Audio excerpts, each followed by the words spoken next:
नहीं कर सकते। लेकिन अब इस समय में आपको वो यथार्थ ज्ञान भी देना है और भक्ति भी देनी है। तो कहने का भाव ये था कि हम पहले सतयुग त्रेता द्वापर में हम दुखी नहीं थे। आज से 50 वर्ष पहले का तो मेरा भी याद है, ऐसे कोई रोग भयंकर गामा में हमने देखा नहीं। जो आज कैंसर तो ऐसी होगी जैसे खांसी जुकाम होया करे, क्यों कर्म इतने बिगड़ गए हमारे। हमने कर्म बिगाड़ लिए और मिलना वही था जो हमारे भाग्य में है। ये हमें को बताने वाला मिला नहीं, को दर्द ये करने वाला नहीं मिला कि गलत कर रहे हो बच्चों, ये मत करो, जहर खा रहे हो तुम। तो हमने 50 साल में इतने कर्म बिगाड़ दिए, अब सबकी बिरानमेटी हो रही है। यहाँ देख रहे हो आप कितने दुखी हो गए। तो ये बच्चे अनजानपने में विष खा के, गलतियां करके, पाप को मांगे, अब ये भोगने पड़ रहे इनको। अब इस परमात्मा के पास वो पावर है, शक्ति है कबीर साहब के पास, ये हमारे पिता है। बच्चा कितनी गलती कर ले, माँ बाप के पास आकर फिर से क्षमा याचना कर ले तो उसको फिर से सारी सुविधा सौंप देता है, बेटा ठीक ठाक रहे, कर ले, सारी सुख देगा। तो ये वो समर्थ है। गलतियां होगी, इसको भी मालूम है, अनजान नहीं है ये। लेकिन अब टिके रहना। यहां पर जो रोगी आते हैं अधिकतर आते हैं भक्तों के अनुभव सुन के आने लग गया, अच्छी बात है। और तो कोई ठिकाना है नहीं, वो तो सब जगह भटक तो लिए ही हैं। यहाँ तो सुख होगा ही होगा, लेकिन होगा उनको जो कति और आस छोड़ कर जब यहाँ आएंगे। अब अधिकतर देख रहा है दास, भगत लेते चल तू वहां जाते ठीक हो जाएगा। अब वो दुखी है, उन सोचते चलो वहां भी देख लेता हूं। तो जो ये सोच का है चलो वहां देख लेता हूं, फिर यहाँ भी ऐसी सुविधा उसको नहीं मिलेगी। यहाँ तो कति समर्पित होकर आवे, अखे परमात्मा हमें और कोई जगह ठिकाना नहीं रहा और दया कर 2 मिनट में ठीक करे, तीसरी मिनट नहीं लगे।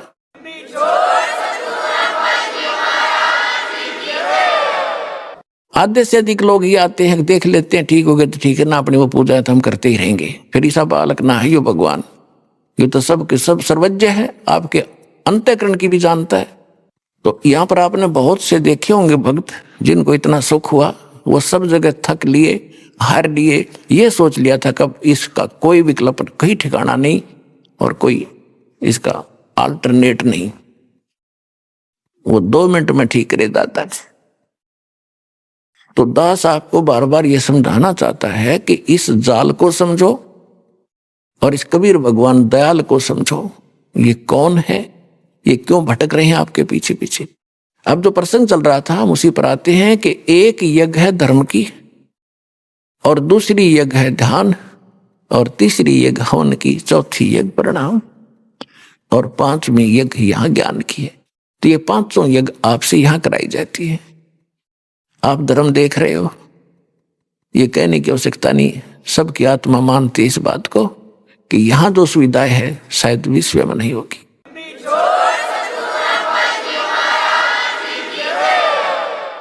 ये किस कारण से है ये भी आपने सोचना पड़ेगा। यहां आपके पिता का घर है, यू पूरे विश्व के प्राणियों का पिता कबीर साहब है, और उस कबीर परमात्मा का घर है। वो अपने बच्चों को इतना सुख देता ही देता है। और सतलोक में चले जाओगे तो बिराने घर में, दूसरे के लोक में इतनी सुविधा कर रखी दाता ने। जब अपने घर जाओगे अपने लोक में, वहां जाने के बाद देखना आपको कितना सुख होगा। आप गलत लोक में फंस गए। अनसा देश सुदेश का यू पड़ा कुदेशा आए, जाका चारा मोतियां वो घोग्यों क्यों पति आए। ये परमात्मा सुनाया करते थे आके कि तू उस सुदेश से आया है, अच्छे लोग का आया हुआ, यहाँ कुदेश में गिर गया, ये बुरा लोग है, यहाँ सपने में सुख नहीं। कहीं आप जंगल में देखो जाके, शेर दाव लगाए बैठा है, हिरण मृगों की लाइन आ रही है, झपट कर खा जाता है। शेष बच्चों को वो लिए भागे फिर रहे हैं, मेरा परिवार है, मेरा परिवार है। कोई भैंस गाय जा रही है, उनको पकड़ के झपट के मार लेता है। तो ये काल ऐसा है, इस लोक में आप ऐसे में रह रहे हो। पग पग पर यो तग तक मारे, काल अचानक बाणा। पग पग पर तक तक का मारे, तुम्हें जब चाहेगा उसी को झपट लेगा, कहीं एक्सीडेंट करा देगा, कि तो फ्लड ला देगा, कहीं भूकंप के कारण या रोग के कारण, हार्ट अटैक के कारण। इसने तो रोज 1,00,000 जीव खाने हैं, और आप इसके लोक में और सुख खोज रहे हो, क्योंकि आप अभी तक उस लोक से परिचित नहीं थे जो गीता अध्याय नंबर 18 के श्लोक नंबर 62 में कहा है, गीता अध्याय नंबर 15 के श्लोक नंबर 4 में कहा है कि अर्जुन तू सर्वभाव से उस परमेश्वर की शरण में जा। गीता ज्ञानदाता कहते, उस परमेश्वर की कृपा से तो परम शांति को और शाश्वतम स्थानम, यानी उस अविनाशी स्थान सत्यलोक अमर लोक को प्राप्त होगा, जहां जाने के बाद साधक फिर लौटकर कभी संसार में नहीं आते। और परमात्मा से परिचित ज्ञान से आदरणीय गरीबदास साहिब जी ने कहा है कि सतगुरु मिले तो इच्छा मेटे, पद मिल पदे समान, चल हंसा उस लोक पठाऊं जो आदि अमर अस्थान।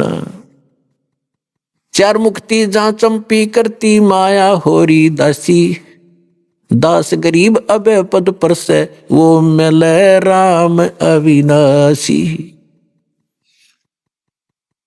शंखों लहर मेर की उपज कर नहीं जा कोई, दास गरीब अचल अविनाशी सुख का सागर सोई। अब यहां तो स्वर्ग चले गए, तो वापस गरीबदास जी ने कहा है कि आगे गए ना बावड़े, ये रहते भी सब जाही, बिन साहिब की बंदगी कहीं ठोर ठिकाना नहीं। आज आप यहां पर हो, खूब व्यवस्था है, बढ़िया कोठी कार बेटे बेटी सब सेट हो रहे हो, कल मृत्यु होगी, पुण्य किए हैं स्वर्ग में जाओगे। यहां से हुई चलो चलो उठाओ फूको गाडो, स्वर्ग चले गए। स्वर्ग में अपने पुण्य जितने थे वह मलाई खाई, खत्म हुए पुण्य, चलो नरक में डालो। जब नरक का समय पूरा हुआ, चलो गधा बनो। गधे का समय पूरा हुआ, मृत्यु हुई, चलो कुत्ता बनो। कुत्ते की समय पूरा हुआ, चलो फिर सुअर बनो। और फिर कभी मनुष्य बने तो फिर मनुष्य बनो, फिर मरे फिर चलो। या चलो चलो तो भाई सतलोक आश्रम से मिटेगी, या जितने जल्दी आ जाओगे उतना जल्दी कल्याण होगा।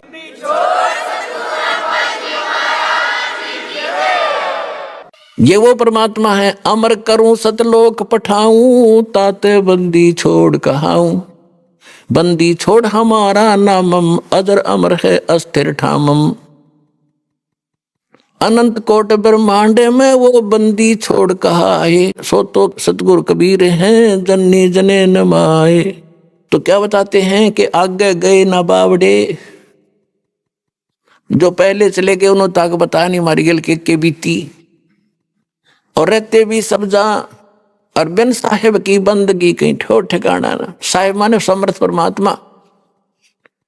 अन्य भगवानों की भक्ति से भी आपकी चलो चलो नहीं मिटेगी। इस समर्थ की शरण में आने से ही आपको वो स्थान प्राप्त होगा जो गीता अध्याय नंबर 18 के श्लोक नंबर 65 में और 15 के श्लोक नंबर 4 में अंकित है। अब यहां पर आपको उसी की ट्रेनिंग और उसी का कोर्स कराया जा रहा है कि आप यहाँ की जो ट्रेनिंग करोगे, इस कोर्स में पास होगे ट्रेनिंग में, तो आपको सतलोक में जॉब मिलेगी। और वो सतलोक आपको बता दिया, और भगवान ने बताया। फिर जिन संतों को परमात्मा ऊपर लेकर गए फिर वापस छोड़ा, उन्होंने परमात्मा के उस आंखों देखे स्थान और सामर्थ्य को अपनी अमृतवाणी में बताया है। कौन कौन थे? आदरणीय धर्मदास साहिब जी, आदरणीय मलुकदास साहिब जी, आदरणीय नानक देव साहिब जी, आदरणीय दादू साहिब जी, आदरणीय गरीबदास साहिब जी, गांव छुड़ानी जिला जज्जर हरियाणा वाले, आदरणीय गीसा दास साहिब जी, गांव खेकड़ा जिला बागपत उत्तर प्रदेश वाले, आदरणीय स्वामी रामानंद जी। तो इन महापुरुषों ने परमात्मा मिले और उन्होंने उस परमात्मा से परिचित होकर उस लोक को देखा और फिर हमारे को बताया, लेकिन हम नहीं समझ पाए, हम बालक थे। हमारी बुद्धि इतना काम करा नहीं थी उस समय, क्योंकि हम शिक्षित नहीं थे। और शिक्षा आपके लिए एक बार तो ये अभिशाप बन गई हमारे लिए। ये दास देख रहा है, क्योंकि दास को मालिक ने ऐसे समय में जन्म दिया कि हमने पिछला जमाना भी देखा, जिसमें कितनी शांति होती थी, गांव में कितनी शांति थी, कितने प्यार से रहते थे, एक दूसरे की इज्जत कैसी होती थी। अब बच्चा माँ बाप के सामने कोई उल्टा बोलता नहीं देखा। बालक दूसरी बात है, बड़े होने के बाद इतनी लज्जा करा करते एक दूसरे बड़े छोटे की। रिश्तेदारों में कितना प्रेम था।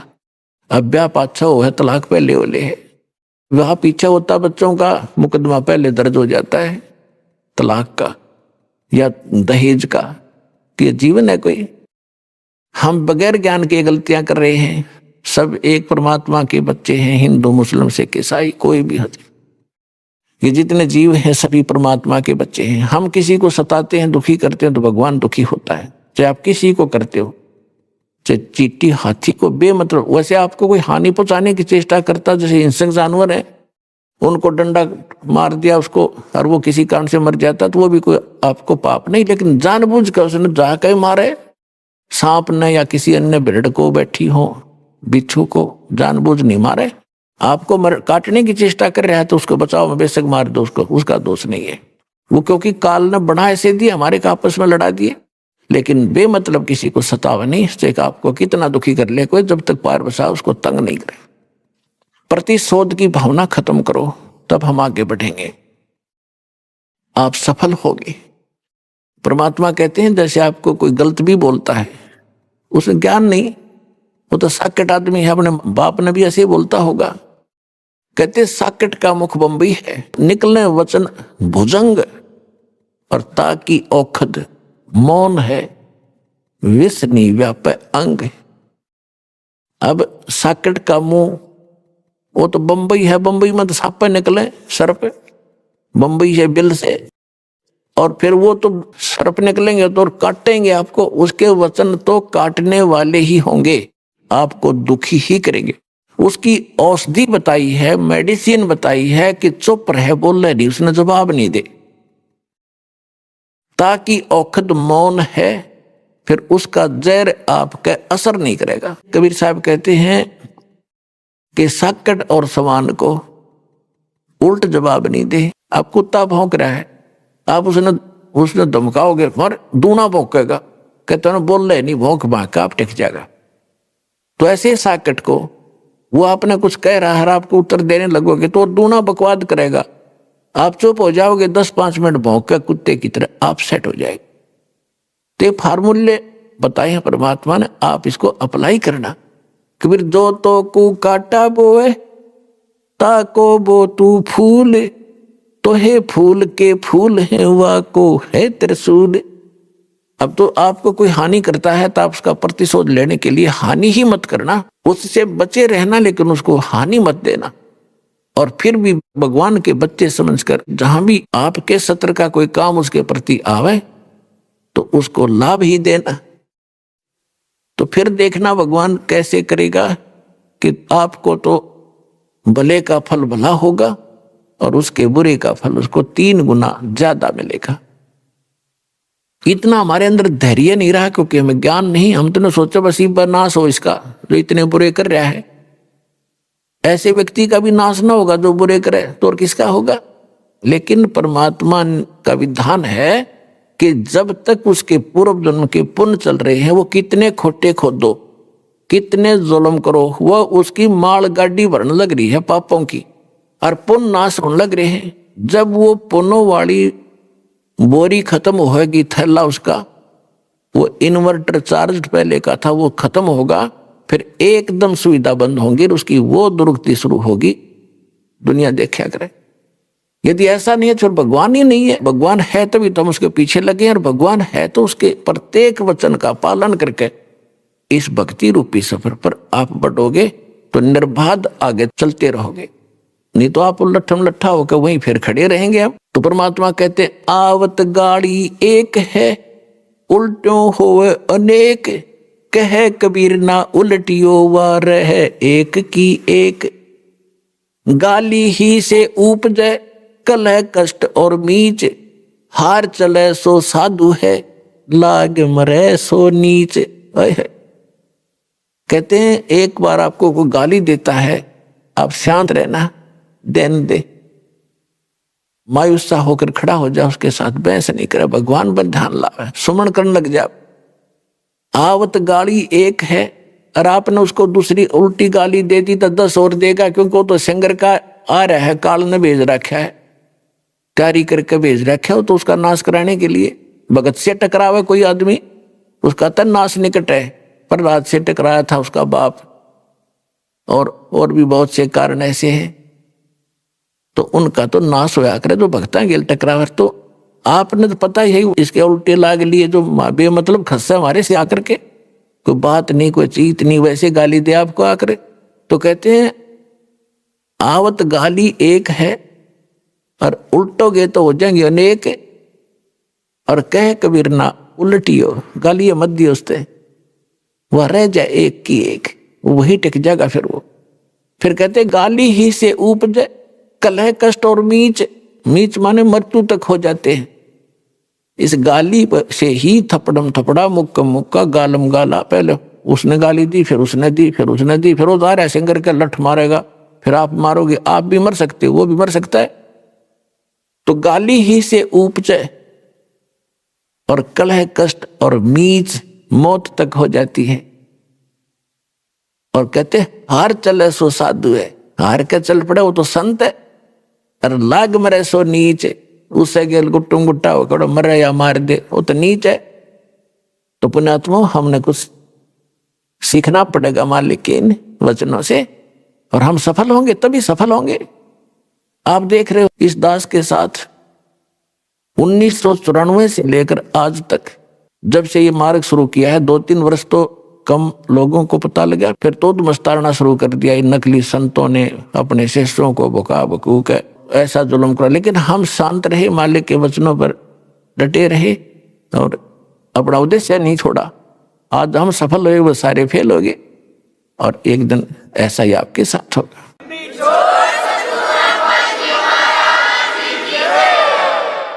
तो इस प्रकार हमने परमात्मा के इस मार्ग पर चलने के लिए कुछ परमात्मा के दिए हुए फार्मूले लाने पड़ेंगे, तभी हमारी प्रॉब्लम सोल्व होगी, अन्यथा हम फेल हो जाएंगे। अपने आत्माओं, एक यज्ञ है धर्म की। आप यहां देख रहे हो कितना भंडारा चल रहा है। पहले हम पुराने समय में देखा करते थे, तो उस समय आप उन सभी प्रजाजनों के पुण्य उनके साथ होते थे। वर्षा नहीं होती थी तो गांव के लोग इकट्ठे होकर के एक धर्म भंडारा किया करते थे। उसमें क्या करते थे कि 2-3 क्विंटल चावल बनाया करते मीठे, उसमें गुड़ शक्कर गेर के, और फिर सारे बैठ के वहां भगवान के नाम पे भंडारा करते थे। बैठकर सारे वहां खाते थे, भगवान की चर्चा करते थे। तो कहते हैं वर्षा हो जाया करती। उस एक छोटे से भंडारे से 1 क्विंटल 2 क्विंटल चावल बना के आप पे खानते वर्षा कर दिया करता भगवान, क्योंकि उनके पुण्य ठीक थे। आज यहां देख रहे हो आप कैसे धर्म हो रहा है, कितने क्विंटल चावल यहां पर बनाए जा रहे हैं, और बाकी अन्न धर्म भगवान के दरबार में क्या हो रहा है।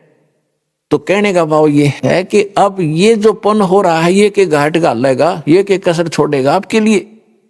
जो इतना गजबकार विधिवत हो रहा है, शास्त्र अनुकूल हो रहा है, तो ये पुण्य आपके पापों को साथ नाश करेगा। और वो केवल हम जैसे कोई इच्छा करके दान धर्म करते हैं, तो उस किए हुए दान का हमने फल यही खत्म कर लिया। कहते बिन इच्छा जो देत है सोए दान कहावे, फल बाँचे नहीं तास का फिर अमरापुर जावे।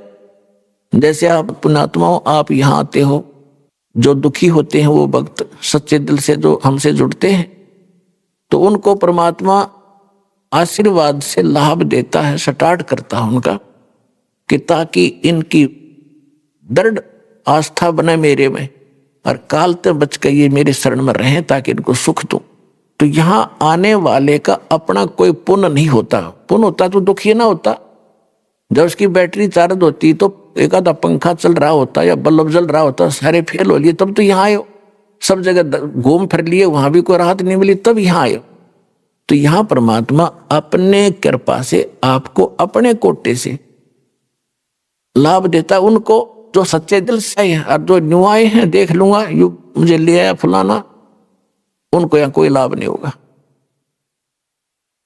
तो उनको लाभ अपने कोटे से देता है भगवान, फिर वो ठीक होते हैं, फिर उनकी आस्था बढ़ती है, फिर उनसे मंत्र कराए जाते हैं, भाई जाप करो, प्रणाम करो, सत्संग सुनो। तो ये साथ की साथ चार्जिंग शुरू होगी आपकी, और सब प्रकार के चार्जर लगा दिए जाते हैं। सारे ट्रीटमेंट, जैसे ज्यादा रोगी होता है डॉक्टर ग्लूकोज भी ला दे, ग्लूकोज में ताकत के इंजेक्शन भी ला दे, और वैसे रोग काटने के भी इंजेक्शन लगाता, तभी तो बचा पाता उसको। तो यहां आकर आपका ट्रीटमेंट शुरू होता है, सारे ही ट्रीटमेंट, सारे टैबलेट लगाए जाते हैं ताकि आपकी आत्मा तुरंत स्वस्थ हो जाए। एक यज्ञ है धर्म की, यहां आप देखते हो भूखे प्यासे दुखी व्यक्ति आते हैं, और जहां पहले हम भी जाते थे, 10 सालासर जाया करता था। राजस्थान के अंदर एक चूरू जिला है, उसके में एक सालासर गांव है, वहां हनुमान जी का एक मंदिर बना हुआ है, वहां प्रति वर्ष जाया करता था।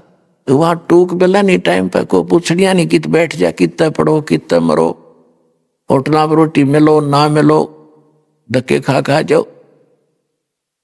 और दुखी बहुत जाया करते वहां भी, कोई भूत प्रेत की बाधा वाला, कोई वैसे रोगी है, बाबा जी सुखी करियो। वो बाबा जी है वहां, तो एक मूर्ति रखी थी वहां पर, उसने बाबा जी समझा करते। तो इस प्रकार यहाँ ऐसे दुखी आते हैं।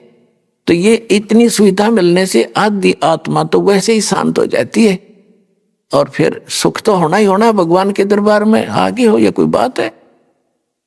गर्मी से जलता हुआ व्यक्ति एसी रूम में आ जावे तो स्वाभाविक है, वहां तो ठंड होगी ही होगी, और वहां भी ठंड नहीं है तो उसका एसी को नहीं चलता, एसी लगा जरूर रखा है पर पावर नहीं है।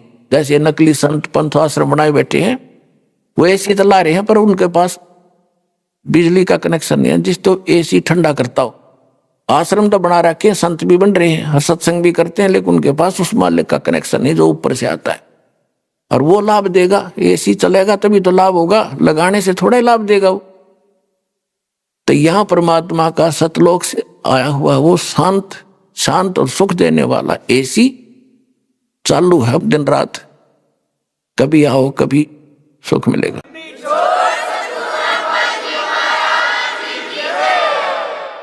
एक यज्ञ है धर्म की, और दूसरी यज्ञ है ध्यान।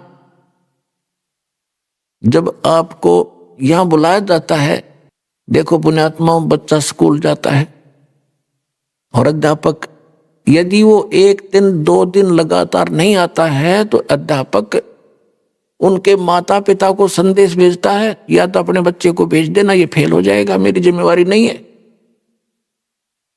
और हम एक रोजी रोटी के लिए अपने बच्चों को 18-20 वर्ष तक फ्री छोड़ देते हैं बेटा, और धन भी लगाते हैं, तब वो केवल एक रोजी रोटी ही तक का जुगाड़ कर पावा तो कर पावा, ना भी हो।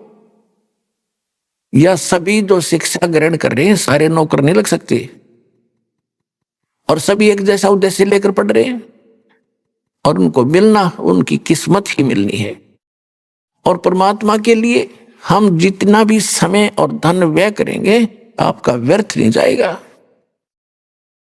कबीर कमाई आपनी कदे न निष्फल जाए, 7 समुद्र आडे पड़ो वो मिले अगाऊ आए।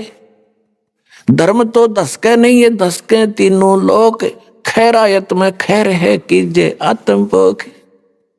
धर्म का नाश नहीं होगा चाहे तीनों लोकों का नाश हो जाएगा। परमात्मा से प्रश्न करते हैं कि एकम एका होएगा ये विनसेंगे कैलासे, धरती अंबर जावेंगे तब कहाँ रहेंगे तेरे दास। एकम एका होन दे और बिनसन दे कैलासे, जो सतनाम आश्रित है वो मुझ में रहे मेरे दास। जो मेरी भक्ति करते हैं, मेरे पर आश्रित हो गए हैं, वो मेरे पास रहेंगे। उनको ऐसे रखूंगा जैसे प्रहलाद को अग्नि में बचाया। अग्नि का क्या गुण है? फूकना, जला देना। प्रहलाद नहीं जला, तो ऐसे मेरे भक्तों को रखूंगा। ये तो नाश तो होएगा, लेकिन मेरे भक्तों का नाश नहीं हो सकता। हमरा भक्त पिछोड़ी होई, तुम्हारा नाम न लेवे कोई। फिर भगवान का नाम और निशान खत्म हो जाएगा।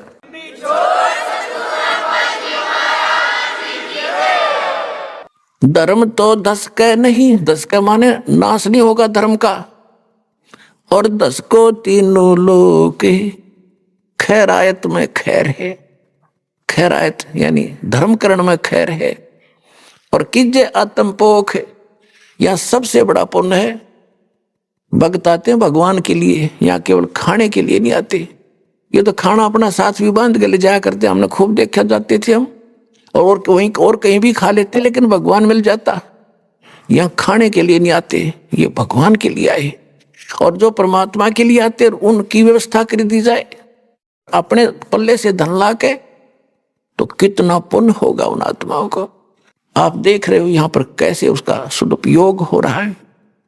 दास अपने घर से 2-4 कुर्ते पजामे लेकर आया था, और भगत आप पे दे दे एक आधा कुर्ता पजामा पैंट की को वो डाल लेता हूं, और बाकी टोटली पैसा परमात्मा का, परमात्मा के बच्चों पे प्रयोग हो रहा है। आप यहां देख रहे हो 5-5 क्विंटल घी का तो हलवा बनता है, सारा देसी घी लगाया जाता है, और कोई दूसरा ये वनस्पति घी का हम यहाँ प्रयोग नहीं करते, क्योंकि उसमें बहुत ज्यादा मिलावट बनी हुई होती है। और मैं अपने मुख से कोई यहाँ की व्यवस्था की प्रशंसा नहीं करूंगा, क्योंकि आपसे कोई छुपा नहीं है।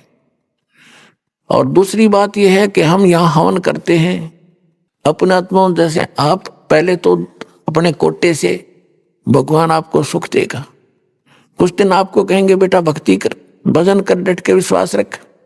यदि आप भजन करते हो विश्वास करके, तो आपको उसी दिन वो 4 दिन शुरू कर देगा काम, आपको बहुत से लाभ शुरू हो जाएंगे। और फिर भी 1-2 महीना आप ये सुमन कर रहे हो, फिर भी लाभ नहीं हो रहा, पता होता है दास को कि ये भक्ति ढंग से नहीं कर पा रहा। फिर उसको कहा जाता है बेटा एक ज्योति करा। ज्योति यानी हवन यज्ञ। धर्म तो वो करते ही आप आते हो, धर्म यज्ञ में थोड़ा बहुत दान कर दिया, कोई 10 रुपये 100 रुपये डालते ही हो, ताकि ये तो स्वाभाविक है आपका, वैसे भी आपका पहले से स्वभाव है धर्मकरण का। तो उससे क्या होता है कि उसका फल आपको तुरंत मिल जाता है। फिर कई कहते हैं जी मैं ऐसे ऐसे एक पाठ कराऊंगा, मेरा लड़का हो जाता है, या मेरा फलाना काम हो जाए तो एक पाठ करा दूंगा, संकल्प कर लिया, और आपने वो काम भी हो गया, आपने पाठ करा दिया, तो वो बराबर हो गया। आपने जो पाठ कराया और वो जो किसी उद्देश्य से अपनी मनोकामना पूर्ति के लिए, तो वो काम भी हो गया और उसका फल भी बराबर हो गया। बिन इच्छा जो देत है सोए दान कहावे, फल बाँचे नहीं तास का फिर अमरापुर जावे। बगैर किसी मनोकामना पूर्ति के जो आप पाठ, ज्योति या वैसे सेवा दान करते हो, कहते वो दान कहता है।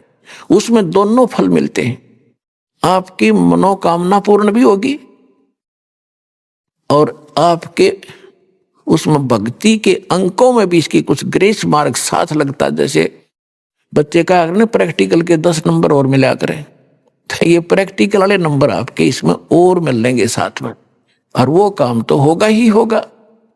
बिन इच्छा जो देता है सो दान कहावे, फल चावे नहीं तास का फिर अमरापुर ले जावे। इस तरह हम सतलोक जाएंगे। फिर तीसरी यज्ञ है धर्म हवन की, चौथी यज्ञ प्रणाम।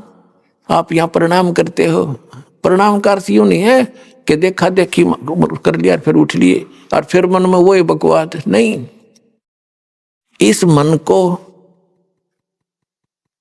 और इस परमात्मा के ज्ञान से इसको नम्र करना है, इसका अहंकार तोड़ना है, इससे अभिमान टूटता है। दास को पता है एक छोटी सी पोस्ट थी जेई की और पता नहीं क्या समझा करता अपने आप ने। और जो पहली बार गुरुजी के दरबार में गया, दूसरे प्रणाम करे थे, मैंने देखूं था कोई दिक्कत नहीं है।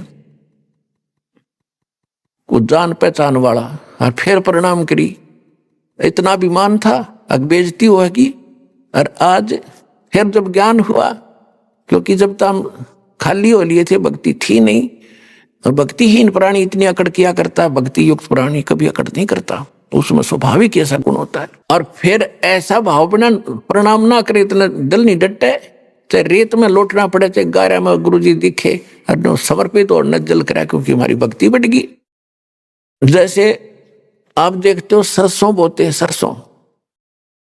सरसों बोते हैं, उसका फली आती है प्रारंभ में, तो उसमें कोई दाने नहीं होते, यानी वो कीमती वस्तु नहीं उसके अंदर, इसलिए वो यूं खड़ी है उसकी सारी फली। और जो जो वो दाने बढ़ते जाएंगे, परिपक्व होते जाएंगे, इतने झुक जाएगी न्यू, और धरती पर टेकने न छूने को हो जाएगी, क्योंकि अब उसमें कीमती वस्तु विद्यमान है, उसमें वो धन आ गया। तो इसी प्रकार जिस व्यक्ति में भक्ति बढ़ती चली जाएगी, वो सरसों की तरह उसमें भक्ति धन इतना जोर देगा कि वो धरती में टिका के रखेगा, टेकन न हो जाएगा। यानी जड़ों प्रणाम तक करूँ और चाहे रेत में लौट जाऊं दाता के लिए, इस माटी का के बनेगा, या कल फूक दी जाएगी, इसके ऊपर गधे लौटेंगे, कुत्ते लोट मारा करेंगे। क्या खा के इस मिट्टी का अभिमान करते हो हम? ये मन इतना बेहुदा हो गया। अब इस ज्ञान से इसमें नम्रता आवेगी, और नम्रता आवेगी तो भगवान निकट रहेगा आपके। अभिमान परमात्मा को कति पसंद नहीं, और हम उसको ज्यादा लिए फिर रहे थे, तो ये व्यस निकाला जाएगा अभिमान वाला। इस परिणाम से कहते जय गोपाल दंडवत करो, पैरों पड़ प्रणाम, पर दुआ करो दिल पाक से, वो असली सलाम। जय गोपाल दंडवत कर, जैसे जय गोपाल बोलिया करते पहले हुए, उनको समझा रहे हैं भगवान। और दंडवत पैरा पड़ प्रणाम, लेकिन दुआ करो दिल पाक से। जब प्रणाम करो हृदय से करो, देखा देखी करने का कोई लाभ नहीं। हृदय से करो, अपना परमात्मा का नियम मान कर करो। और प्रणाम करते हो, दंडवत किस लिए करते हैं कि माटी हो लिया दाता आपका दास, अब कोई ब्योत नहीं रहा मेरा नाड़ उठान का। और बाहर जाते फिरने के बढ़ रहा, तू आ जा,